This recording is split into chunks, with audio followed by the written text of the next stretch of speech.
I watched in horror as the giant dragged my sister into the dark woods, her screams echoing through the night. I was just a kid when the giant came to our village. He was huge, unlike anything we'd ever seen. His hands were as big as our baskets for carrying crops, his steps shook the ground, and his presence was like that of a moving mountain. He didn't talk much, but when he did, his voice rumbled like distant thunder. The elders, both wary and hopeful, decided to give him a place to live at the village's edge, thinking he could be of use with his immense strength. His name was never known, but we called him the Giant. He helped us with the heaviest of tasks, lifting logs for new huts, clearing stones from fields, and digging wells that went deeper than any before. For a time, we thought him a blessing, a gift from the gods to ease our burdens. I remember the excitement when he first built his hut. He pulled trees from the ground with ease, his laughter echoing as he worked. We didn't know where he came from or why he was here, but we were too afraid to question a being so powerful. The first few months were good. He worked hard, and in return, we gave him food and a place among us. But then, one evening, my sister, Ngozi, was chosen to bring him dinner as a thank you for repairing the village well. She was young, vibrant, and trusted by all. She left with a smile, carrying a basket of yams and fish, but she never returned that night. We searched until dawn, and it was 2 days later that a hunter found her. She was in the bush, her clothes torn, her body bruised, and her spirit broken. She had passed out after what she endured, left there to die by the giant. When she woke, she told us the truth through tears and broken words. The giant had forced himself on her, leaving her to die in the wilderness. My father, shocked and in disbelief, told her to keep quiet. Rape was a sin and a shame in our village. It was something whispered about, but never acknowledged openly. He feared for her life, believing that if the village found out, they might kill her to cleanse what they would see as an impurity. But the truth was like a poison, eating away at us from the inside. Ngozi survived, but she was never the same. Her legs were so badly injured that she could never walk again. We kept her hidden, her story a secret, but the village began to notice her absence. And with time, the secret would not stay buried. The days turned into weeks, and Ngozi's condition got worse. She needed help, but my father wouldn't let anyone near her, fearing the judgment and the possible repercussions. We did our best to take care of her, but the weight of what happened was crushing us. Rumors began to spread about why she was missing. Some thought she had run away with a man from another village. Others whispered darker tales, but no one knew the truth. Our family had to bear this secret alone, watching as Ngozi's health deteriorated, not just from her physical wounds, but from the weight of her trauma. As children, we were told stories of monsters in the forest, creatures that lurked in the shadows waiting to snatch away the unwary. Now, we had our own monster living at the village's edge, a giant who had turned our gratitude into a nightmare. Every time I saw him, working with the villagers, laughing with them, the image of my sister's suffering would flash before my eyes. The village continued its daily routines, unaware of the evil they harbored. The giant became more integrated, helping with harvests, celebrations, and communal work, all while the truth of his nature was hidden by fear and silence. My family lived with the knowledge that every smile from the giant was a lie, every act of kindness a mask for his true self. As time passed, the pain of that night did not fade. Instead, it grew into a silent rage within me. I was too young to understand the full depth of what had happened, but I knew enough to hate the giant.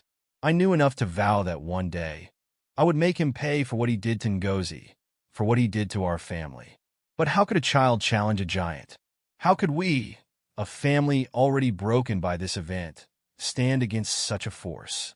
These questions haunted me, planting seeds of vengeance that would one day grow into action. But for now, all we could do was keep the secret, tend Ngozi, and watch the giant with eyes full of fear and loathing. Ngozi's secret couldn't hide forever. Her body began to betray her, a testament to the night she wished to erase from memory. Her belly started to swell, the undeniable sign of life growing within her, conceived from violence. My father, in his terror, kept her confined to a small, secluded hut on the outskirts, away from prying eyes. We smuggled food to her, but the village was small, and secrets in small places have a way of seeping out. It was during one of these secret visits that old Mama Uche, who was known for her sharp eyes and sharper tongue, caught a glimpse of Ngozi through the hut's cracks.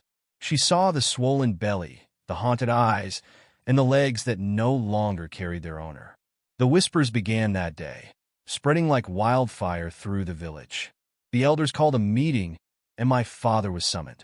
He tried to concoct stories of illness, of a fall, but his eyes betrayed his lies. The village, bound by tradition and fear of the unknown, concluded that Ngozi must have brought this curse upon herself. They believed she had defiled the land by fraternizing with an outsider or perhaps even committing a sin against the gods, which was why she couldn't walk. The verdict was swift. Ngozi was to be cast out. The village, which once celebrated her innocence, now shunned her as if her very presence was a blight. My father, torn between his daughter's fate and the village's edict, pleaded for mercy, but to no avail. They said it was for the good of all, to cleanse the village of whatever had brought this misfortune. I remember the day they carried her out. She was on a makeshift stretcher, her face a mask of pain and humiliation. I walked beside her, my heart burning with anger and sorrow. No one spoke her name, no one offered comfort. They left her just beyond the village line, where the forest begins, as if leaving her there would rid the village of its shame. Alone, Ngozi faced the elements, the wild, and her own despair. But we didn't abandon her completely. My father, my mother, and I would sneak out after dark, bringing her food, water, and the comfort of family. It was during these nights, under the cover of darkness, that we shared our fears, our plans, and our love, the only light in her now darkened world. Months passed, and Ngozi's belly grew, a stark reminder of the giant's brutality. The village, having ostracized her, continued life as if she never existed. But we knew the truth. We knew that within her grew a life that was both a curse and a blessing. One night, the cries of a newborn pierced the silence. Ngozi had given birth to a girl, whom she named Adah, meaning first daughter. The birth was hard, Ngozi's body weak from her ordeal and lack of proper care. But Adah was strong, her cries loud and clear, a beacon of life amidst so much pain. The village, though they had cast Ngozi out, could not ignore the child. Babies were blessings, symbols of hope and continuity. They allowed Adah to come back into the village, under the condition that Ngozi would stay outcast. My family would take turns caring for Adah, bringing her to Ngozi to nurse, but never allowing Ngozi to return. The giant, all this time, lived blissfully ignorant of the consequences of his actions. He was still revered, still worked alongside the villagers, his strength an asset they couldn't afford to lose. But we knew what he had done, and we lived with the secret, with the knowledge that justice had not yet been served. As Adah grew, so did the stories about her origins. She was different, marked by the circumstances of her birth, but loved by us. Ngozi, confined to her small world, taught Adah of love, of resilience, and of the truth, the dark truth about the giant who had changed their lives forever. And with every story, every lesson, Adah's heart was filled with a resolve that would one day lead her on a path of vengeance, one that would shake the very foundations of our village and reveal the monster they had all embraced. Adah grew up with the whispers of the village as her lullaby, but she was loved deeply by her family, especially by Ngozi, who poured in her daughter all the love she could muster from her broken heart. Adah was bright, quick to learn, and even quicker to understand the weight of her existence. The village, though they accepted her, whispered about her origins, about the sin they believed was part of her very being. Living in the shadow of her mother's exile, Adah learned early on about the cruelty of secrets and the power of truth. Her visits to Ngozi were hidden, under the cloak of night, where the stories of what had happened were shared in hushed tones. Ngozi, with her legs useless, but her mind sharp, instilled in Adah a sense of justice, a thirst for the truth that was denied to them. The giant, meanwhile, had become an integral part of village life. His strength was celebrated at every harvest, every building project, every time a task seemed too great. He was like a god among men, his past actions forgotten or at least conveniently ignored. But for Adah, each time she saw him, each time he laughed with the villagers, it was like salt in the wounds of her mother's life. As Adah grew older, she began to question more, to push the boundaries of what was acceptable. She would sneak away from chores to visit Ngozi, to learn more, to understand why the giant was revered when in her family's story, he was the villain. Ngozi told her everything about the night, the attack, the village's betrayal. She taught Adah that sometimes the truth must be fought for, even when it was painful. With each visit, Adah's resolve hardened. She was young, but the burden of vengeance was heavy on her small shoulders. She knew she couldn't change the past, but she could honor her mother's suffering, her mother's truth. The village had moved on, but Adah wouldn't let them forget. One day, while helping in the fields, Adah overheard the men talking about the giant. They spoke of his strength, his kindness, but there was something else, a hint of fear or perhaps respect. She noticed how they looked at him, not just with admiration, but with a kind of awe mixed with apprehension.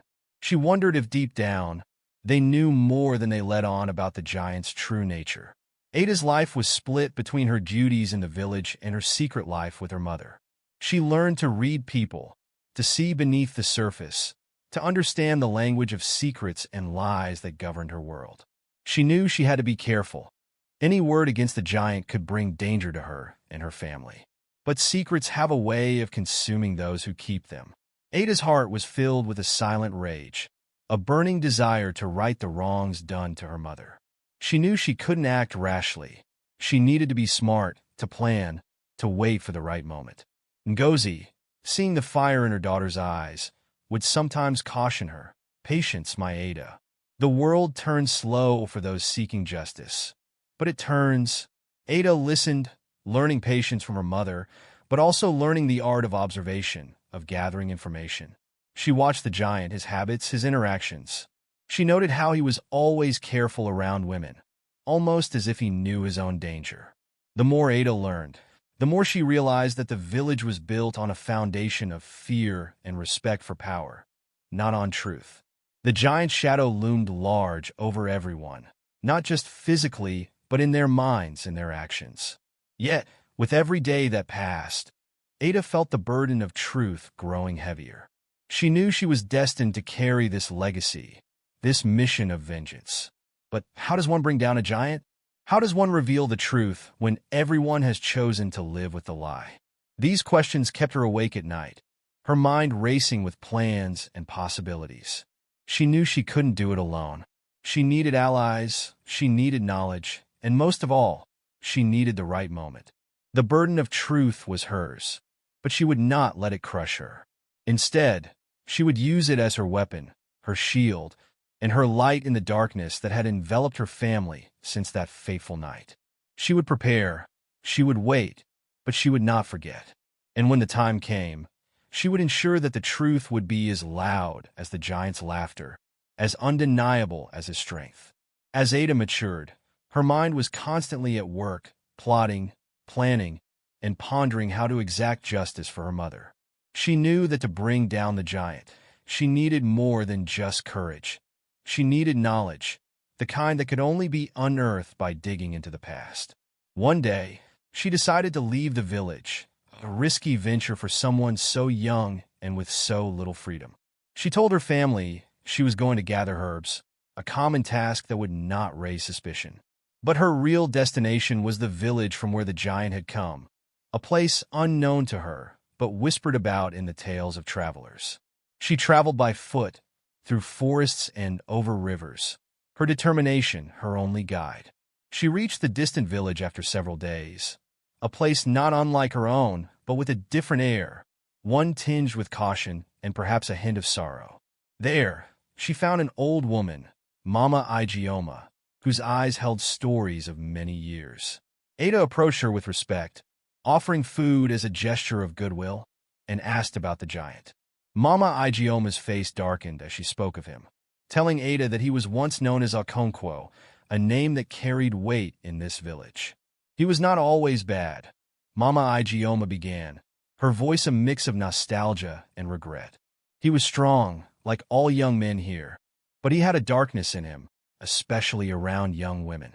He couldn't control himself. Many girls suffered because of him. The village had tried to deal with him, had tried to teach him, but his desires were too strong, too destructive. In the end, the elders banished him, hoping that distance would teach him the lessons he refused to learn at home. Adah listened intently, her heart beating with every word. This was the truth, the raw, unfiltered history of the giant. She learned that Okonkwo was not just a problem for her village, but a long-standing issue, a pattern of behavior that had led to his exile. With this knowledge, Adah felt a mix of emotions, validation, anger, and a newfound strategic advantage. She now knew that the giant's strength was not just physical. It was in his ability to deceive, to hide his true nature under layers of help and goodwill. Returning to her village, Adah kept her findings close, like a treasure that could change everything.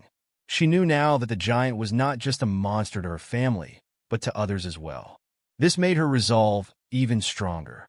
She wasn't just fighting for her mother's honor, but for all those who had suffered at his hands. But how to use this knowledge? How to turn it into action? Adah began to watch the giant more critically, looking for patterns, for weaknesses. She noticed how he was always careful around women, how he seemed to avoid being alone with them unless he had control over the situation. She started to make friends with him, not out of affection, but as part of her plan. She would appear at times when he was working, bringing him water or food, chatting about harmless village matters.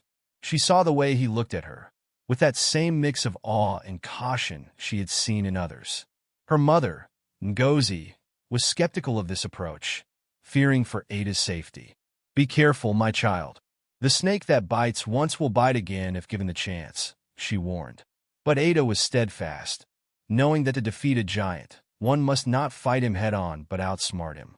She learned from the villagers' respect for the giant, how he had managed to weave himself into the fabric of their lives. She understood that to unravel this, she would need to weave her own narrative, one where the truth would eventually shine through. Adah's days were filled with this dual life, the dutiful daughter and sister in the village, and the silent warrior planning her mother's vindication. She kept her discoveries from her mother, not wanting to give her false hope or additional pain. Instead, she used this time to learn more about the giant, about the village's reliance on him, and how that reliance could be turned into a weapon. The chaos of her life was not just external. It was within her, a storm of revenge, love, and duty. But in this chaos, Adah was growing, not just in age, but in cunning, in strategy, and in the silent art of war against one who had wronged her family. She was laying the groundwork for an upheaval that would change everything, but she knew it would be a long, patient game, one where every move counted. Adah's friendship with the giant, whom she now knew as Okonkwo, grew with each passing day. She was careful, never showing her true intentions, always maintaining the facade of innocence while her mind worked like the gears of a trap about to snap shut. She observed, she learned, and she planned. Her plan was simple in theory, but complex in execution. She would make Okonkwo fall for her, not out of love, but as a means to an end. She knew this was dangerous, walking a tightrope between deception and survival, but she had her mother's pain as her driving force. She started by being around him more often, offering small gestures of kindness, talking about village events, and showing an interest in his stories. Okonkwo, used to being feared or revered, found this attention from a young, seemingly guileless girl intriguing. Over time, his guard lowered around her. He saw her not as a threat, but as an admirer, perhaps even a potential conquest. But Adah was not alone in her scheme. She confided in her closest friend, Emeka, a boy her age known for his quick thinking and loyalty. Emeka was skeptical at first, knowing the risks, but his loyalty to Adah and his own sense of justice for Ngozi swayed him. Together, they devised a plan to expose Okonkwo. Adah would pretend to be smitten, leading to a marriage proposal from the giant, an event that would shock the village but serve as the perfect opportunity for their trap. Emeka's role was critical. He would gather evidence, witness the truth, and ensure that the village would hear it. The plan was set in motion. Adah played her part, becoming more affectionate, more attentive, until Okonkwo proposed marriage in a moment of what he thought was mutual affection. The village was abuzz with the news, many celebrating, thinking this union would bring even more prosperity. Ngozi, however, was horrified, knowing what this meant for her daughter. "I cannot let you do this, Adah," Ngozi pleaded, her voice a mix of fear and love. "He's dangerous, and this is too much." But Adah was resolute. "Mother, this is not just for you. It's for every woman he's hurt. Trust me, I have a plan." The day of the proposal, Adah whispered to Emeka, "Be ready. Tonight we catch a monster." That evening, Adah sent Emeka to Okonkwo's hut with a message, pretending it was from her, asking for a private meeting. Emeka was to hide nearby and witness whatever happened. However, Adah deliberately delayed her arrival, hoping to catch Okonkwo in the act of his true nature. But things did not go as planned. Emeka, not knowing Adah's delay was intentional, waited, but Adah was late. Okonkwo, finding Emeka there instead of Adah, was initially confused but quickly turned dangerous when he realized Emeka's intent to expose him. In a fit of rage and fear, Okonkwo attacked Emeka, assuming he was there to threaten him or knew more than he should. Emeka managed to escape, but not before witnessing enough to know the giant's true nature. However, in his hurry to alert the village, he stumbled, injuring himself, and by the time he gathered enough villagers, Okonkwo had vanished back into the safety of his public persona. The next day, Emeka, with a bruised face and a story to tell, shared what he had seen. But without Adah's corroboration, the villagers were divided. Some believed Emeka, others thought it was a misunderstanding or even jealousy over Adah's choice.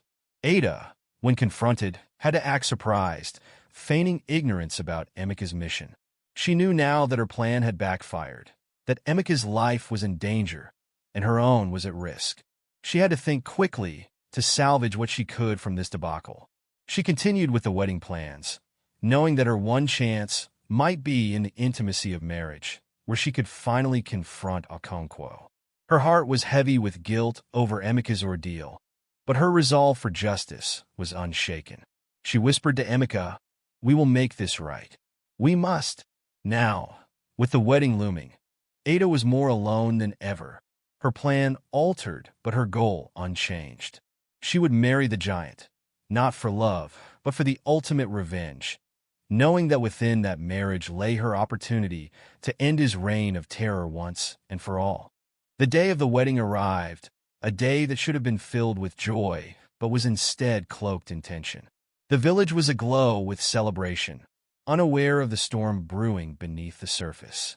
Adah wore a dress made from the finest cloth they could afford, her face a mask of joy for the villagers to see, but her heart was set on vengeance. The ceremony was traditional, filled with songs, dances, and blessings. Okonkwo, larger than life, seemed genuinely content, believing he had won the heart of a beautiful young woman. The villagers, caught up in the festivity, saw only what they wanted to see, a union that would strengthen their community. As night fell and the celebrations wound down, Adah was led to the hut they would share as husband and wife. Her heart pounded with the weight of her mission, her mind replaying every detail of her plan. She had a small knife hidden in her wedding attire, a symbol of her resolve. Inside the hut, Okonkwo was eager, his intentions clear. Adah played her part, feigning affection, but her every move was calculated. She allowed him close, whispering sweet nothings to keep him at ease, all the while waiting for the right moment. When Okonkwo tried to force himself upon her, Adah's training, patience, and pain culminated in action. She reached for the knife, swift and silent, and struck him where he was most vulnerable. The giant roared in pain, his strength momentarily betrayed by shock. But Okonkwo was not a man to be easily taken down. Even in his agony, he reached for Adah, his hands closing around her throat with a grip meant to end lives. They struggled, the hut filled with the sounds of a battle between justice and brutality. Adah, fighting for air, for her life, for her mother's honor, managed to push the knife deeper, knowing it was her only chance. As Okonkwo's strength waned, his grip loosened, and he fell, his life ebbing away on the floor of what was supposed to be their marital home. Adah, gasping for breath, barely escaped his grasp as she heard the footsteps of villagers drawn by the commotion. She staggered outside, her dress stained with blood, both hers and Okonkwo's. The villagers, seeing her, hearing her cries, rushed into the hut to find the giant dead. The truth of his nature finally laid bare. Emeka, who had been watching from a distance, came forward, his testimony now corroborated by the scene before them. The village, once under the giant's spell, now saw the truth. Adah's plan had backfired in part, but in the end, it had worked. The monster had been unveiled. The elders called for an urgent meeting, and the truth of Okonkwo's past, brought from his original village by Adah, was shared. The village was in uproar, some shocked, some in denial, but the evidence was undeniable. Adah's mother, Ngozi, was brought back into the fold, not as an outcast, but as a victim of a monster they had harbored. Adah was hailed as a hero by some, a villain by others who couldn't reconcile the deception with the outcome. But she knew the cost. She had survived, but the trauma of nearly losing her life, of having to kill to protect, would haunt her. The village decided to honor Adah's bravery by allowing Ngozi to return, giving them both a place in the community they had fought for. But for Adah, the victory was bittersweet. She had avenged her mother, but at what cost to her own soul? She had lived a lie, committed acts she never thought she would, all for a justice that came at the price of her innocence. The days that followed were strange, filled with mourning for the lives altered by Okonkwo, both his victims and now him. Adah spent much time with her mother, healing together, their bond stronger than ever. But the village would never be the same. The giant was gone, but the shadow of his deeds lingered. Adah, now seen with a mix of awe and caution, knew her life would forever be marked by this night. She had become a legend, but at the heart of that legend was a girl who had to grow up too fast, whose laughter would always carry a hint of sorrow, whose eyes would always search for peace in a world that had shown her its darkest corners. Please don't forget to like, subscribe, and turn on your notification if you enjoyed the story. Thank you for watching. See you next time.